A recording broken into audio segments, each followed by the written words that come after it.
الرجیم بسم اللہ الرحمن الرحیم۔ سورہ انعام جو مکی سورہ مبارکہ ہے، 165 آیات مقدسات، 20 رکوع ہیں اس کے، اور 135 حروف ہیں۔ اس کی ہم ابتدا کرنے جا رہے ہیں۔ حضرت عبداللہ ابن عباس رضی اللہ تعالیٰ عنہ فرماتے ہیں کہ یہ سورت کل ایک ہی شب میں مکہ مکرمہ میں نازل ہوئی۔ اس کے ساتھ 70,000 فرشتے آئے جن سے آسمانوں کے کنارے بھر گئے، اور یہ بھی ایک روایت ہے کہ وہ فرشتے تسبیح و تقدیس کرتے ہوئے آئے، اور سید عالم صلی اللہ علیہ وسلم کی ذات گرامی سبحان ربی العظیم فرماتے ہوئے سر و سجود ہوئے۔ فرمایا الحمدللہ الذی خلق السماوات والارض وجعل الظلمات والنور ثم الذین کفروا بربہم یعدلون۔ سب خوبیاں اللہ کو جس نے آسمان اور زمین بنائے اور اندھیریاں اور روشنی پیدا کی، اس پر کافر لوگ اپنے رب کے برابر ٹھہراتے ہیں۔ حضرت کعب بن احبار رضی اللہ تعالیٰ عنہ فرمایا کہ تورات میں سب سے اول یہی آیت ہے۔ اس آیت میں بندوں کو شان استغنا کے ساتھ حمد کی تعلیم فرمائی گئی، اور پیدائش آسمان اور زمین کا ذکر اس لیے ہے کہ ان میں ناظرین کے لیے بہت سے عجائبات، قدرت، غرائبات، حکمت اور عبرتیں اور منافع ہیں۔ سادہ لفظوں میں اگر انسان دو چیزوں پہ اچھی طرح غور کر لے تو انسان کے لیے اس میں بے شمار قسم کی نصیحتیں ہیں۔ پہلی بات آسمان و زمین، اس کے اوپر ہی بندہ غور کر لینا۔ کیسی بات ہے کہ زمین کا اندر کا حصہ اتنا زبردست گرم ہے، اتنا گرم ہے کہ جو چیز وہاں پر جائے وہ پگھل کے ہوا بن جاتی ہے، پگھل کے مادہ ہو جاتی ہے۔ پتھر بھی زمین کے نیچے پگھلے ہوئے ہیں، اسی زمین کے اوپر تمہارا رب تمہیں چلا رہا ہے۔ اور دیکھیں نا، تھوڑا سا آدمی گھومے نا جی، گھومے تو انسان کو چکر آ جاتے ہیں، لیکن کتنے ہزاروں کلومیٹر کے رفتار سے زمین کو اللہ گھما رہا ہے، کسی کو چکر نہیں آئے۔ ہاں جی، فضا کے اندر اللہ تعالیٰ نے آپ لوگوں کی اس زمین کو کھڑا کیا ہوا ہے، یہ گرنے نہیں دے رہا۔ سورج، چاند، ستارے، ہر ایک چیز اپنے وقت مقررہ پر آ رہی ہے، ایک سیکنڈ لیٹ نہیں ہو رہا۔ سردیاں اپنے وقت پہ آ رہی ہیں، گرمیاں اپنے وقت پہ آ رہی ہیں، دن اپنے وقت پہ ہو رہا ہے، شام اپنے وقت میں ہو رہی ہے۔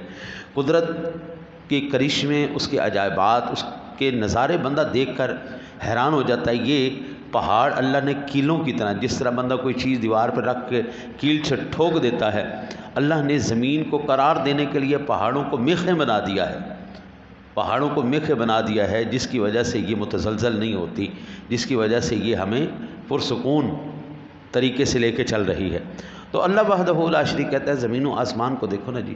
وہ ہمارے جتنے بھی دوست ہیں، احباب ہیں، وہ تمام کے تمام جب بھی گھر بناتے ہیں بنیادیں لازمی رکھتے ہیں۔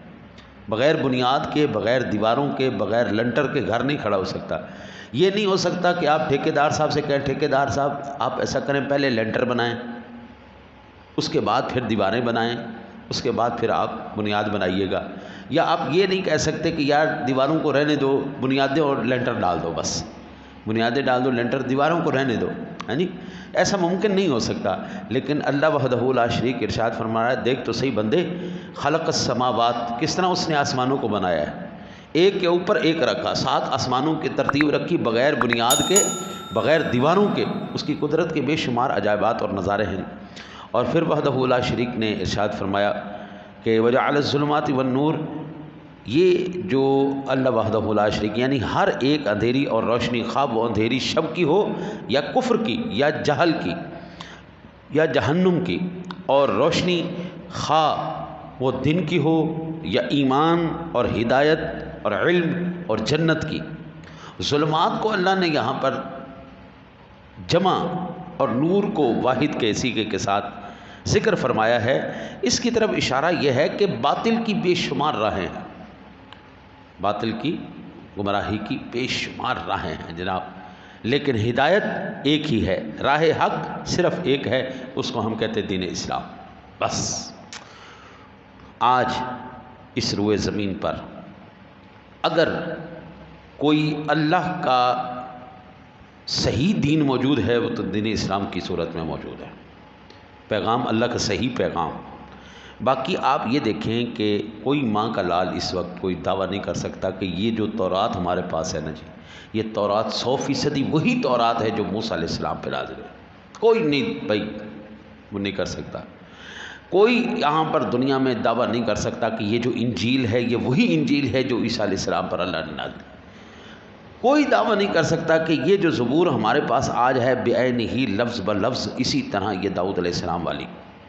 کوئی صحف ابراہیم ہمیں نہیں دکھا سکتا، کوئی صحف موسیٰ ہمیں نہیں دکھا سکتا کہ یہ جناب، لیکن یہ واحد وہ کتاب ہے قرآن مجید جس کے بارے ہم یہ کہہ سکتے ہیں کہ جس طرح میرے سونے نبی پر نازل ہوا بعینہ اسی طرح لفظ بلفظ حرف بحرف یہ قرآن محفوظ ہے۔ اب لوگ جو ہے نا جی وہ ذہن کے اندر خرافات پیدا کرنے کے لیے کہتے ہیں جی نہیں جی قرآن پاک کے اندر تبدیلیاں آ چکی ہیں، قرآن پاک کے اندر جو ہے نا جی وہ کچھ سپارے یا کچھ باب اس کے گم ہو گئے تھے اور کوئی بکری کھا گئی تھی، بڑی سیانی بکری تھی بھائی جس نے قرآن پاک کے سپارے کھانے تھے، یعنی باب کھانے تھے۔ میں یہ سمجھتا ہوں اللہ کہتا ہے انا نحن نزلنا الذکر و انا لہ لحافظون، یہ جو قرآن ہے یہ نازل کرنے والے بھی ہم ہیں اور اس کی حفاظت کرنے والے بھی ہم۔ باقی کسی کتاب کے بارے میں یہ دعویٰ نہیں کیا اللہ نے کہ بھائی میں نے نازل کیا تو میں اس کی حفاظت کروں گا، نہیں، یہ واحد ایسا۔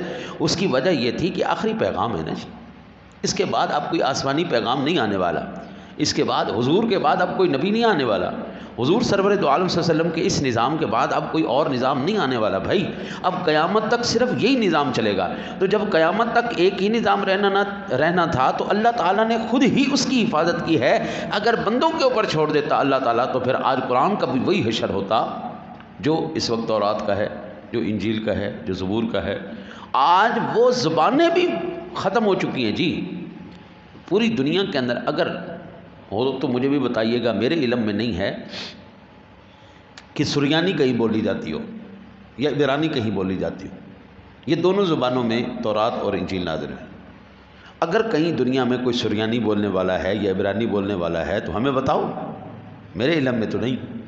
لیکن جس زبان میں اللہ نے قرآن کو نازل کیا ہے وہ زبان بھی زندہ ہے، قرآن بھی زندہ ہے۔ ہزاروں کئی ممالک ایسے ہیں جہاں پر عربی بولی جاتی، سعودیہ کے اندر بولی جاتی، شام میں بولی جاتی، عراق میں بولی جاتی ہے، اور بے شمار ممالک میں جو ہے وہ مصر میں عربی بولی جاتی ہے، بے شمار ممالک ہے جہاں پر عربی بولی جاتی ہے۔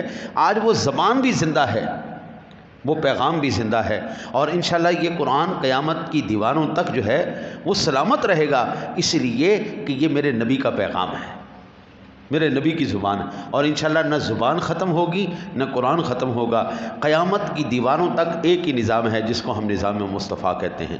وہ آج ہم کوشش میں ہیں کہ میرا مولا ہمیں اتنی طاقت دے دے کہ ہماری زندگیوں میں ہم سے وہ کام لیتے ہوئے دین اسلام کو وہ تخت پہ لے آئے، قانون اللہ اور اس کے رسول کا ہو، پیغام اللہ اور اس کے رسول کا ہو، فیصلے اس کے حکم کے مطابق کیے جائیں۔ یعنی ہمارا تو یہی، ہماری اپنی ذاتی تو کوئی جو ہے وہ ہے نہیں خواہش کہ ہمیں کچھ دیا جائے۔ اللہ ہم سے یہ کام ضرور لے لے اپنے حبیب کے صدقہ، اپنے کرم کے صدقے، کہ ہمارے ذریعے اس کے پیغام کو اللہ اس دنیا اور آخرت میں ہمارے لیے باعث رحمت ذریعہ نجات فرما دے۔ پھر اللہ وحدہ لا شریک نے جو ارشاد فرمایا ثم الذین کفروا بربہم یعدلون، اس پر اللہ وحدہ لا شریک، ثم الذین کفروا بربہم یعدلون، اس پر کافر لوگ اپنے رب کے برابر ٹھہراتے ہیں، یعنی باوجود ایسے دلائل پر مطلع ہونے اور ایسے نشان ہائے قدرت دیکھنے کے وہ دوسرے پتھروں کو پوجتے ہیں، باوجود یہ کہ یہ بات ثابت ہو چکی ہے کہ جو خدا، یہ ان کے جھوٹے خدا، ان کی مورتیاں بننے میں ہمارے محتاج ہیں، وہ آسمان و زمین کیا بنائیں گے جی۔ حضرت سیدنا ابراہیم علیہ نبی علیہ الصلوۃ والسلام کا تذکرہ کرتے ہوئے قرآن پاک بیان کرتا ہے کہ جب موسیٰ حضرت ابراہیم علیہ السلام کی قوم گئی نا جی اپنے میلوں پہ، تو حضرت ابراہیم علیہ السلام کی ذات گرامی نے نا، وہ ان کا جو بہت بڑا عبادت خانہ تھا جہاں سارے بت پڑے ہوئے تھے، وہاں جا کے نا حضرت ابراہیم علیہ السلام نے تیسا اٹھایا جی، تیسا، اور سارے بتوں کو فریکچر کر دیا، کسی کا کان کاٹ دیا، کسی کا ناک کاٹ دیا، کسی کی ٹانگ کاٹ دی، کسی کا بازو کاٹ دیا، ہاں جی، سب کو جو ہے نا جی لنگڑا لولا کر دیا، اور کلاڑا جو تھا نا جی وہ بڑے بت کے کندھے پہ رکھ دیا۔ اب قوم آئی آ کے انہوں نے کہا کہ یہ کیا ہو گیا، یہ کیا ہو گیا، ہمارے خداؤں کا بیڑا غرق کون کر گیا؟ ایک بندہ بیچ میں بولا، یار جب ہم جا رہے تھے نا تو ہم سارے ہی میلے پہ جا رہے تھے، فقال انی سکیم، ایک ہی بندہ کہہ رہا تھا میں بیمار ہوں، منہ پہ ہاتھ پھیر کے میں ڈبڑ لانگا بھائی بیمار بھی میں نہیں جا رہا۔ وہ ابراہیم سے بلایا، انہوں نے کہا جی ہاں ابراہیم علیہ السلام جو ہے نا وہ ان کے خلاف بولتے تھے، اس لیے بلاؤ اس کو بلاؤ۔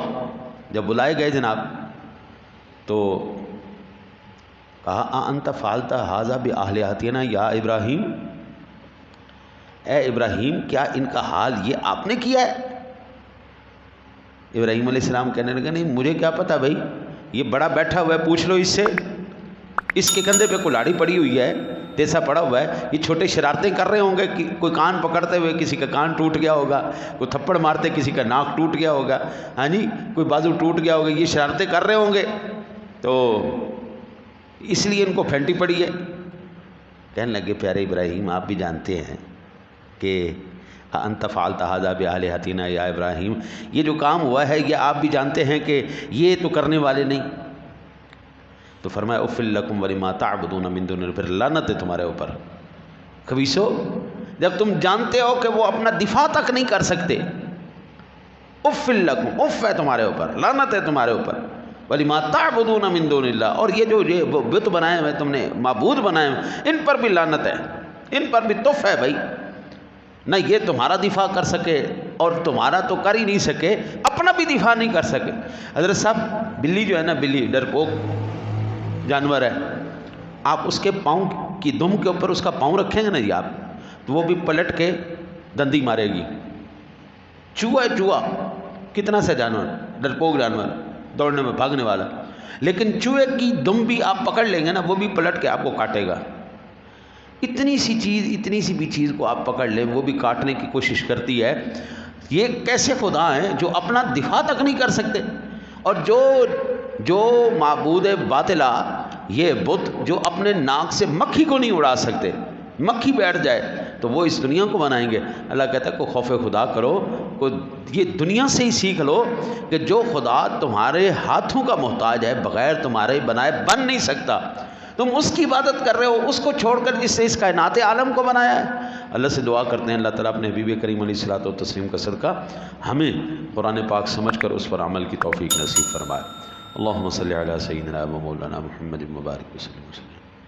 پروردگار عالم پڑھا سن اپنی بارگاہ اقدس میں شرف قبولیت عطا فرما، بتقاضۂ بشریت کو غلطی کوتاہی گناہ سے زدہ ہو گئے شان کریمی کے صدقہ معاف فرما، جملہ پریشانیوں بلاؤں مصیبتوں آفتوں سے نجات عطا فرما، جو تجھ سے مانگ پائے مولا وہ بھی عطا فرما، جو نہ مانگ پائے وہ بھی عطا فرما۔ ہم نے اپنے اوقات کے مطابق تجھ سے مانگا تو اپنی شان کے مطابق عطا فرما۔ مولا کریم اس کے ثواب اپنے تمام بڑے بزرگوں کی روحوں کو پیش کرنے کو منظور فرما، انہیں ہمارے لیے باعث رحمت ذریعہ نجات فرما۔ صلی اللہ تعالیٰ علی حبیبہ محمد و علی آلہ اجمعین برحمتک یا ارحم الراحمین۔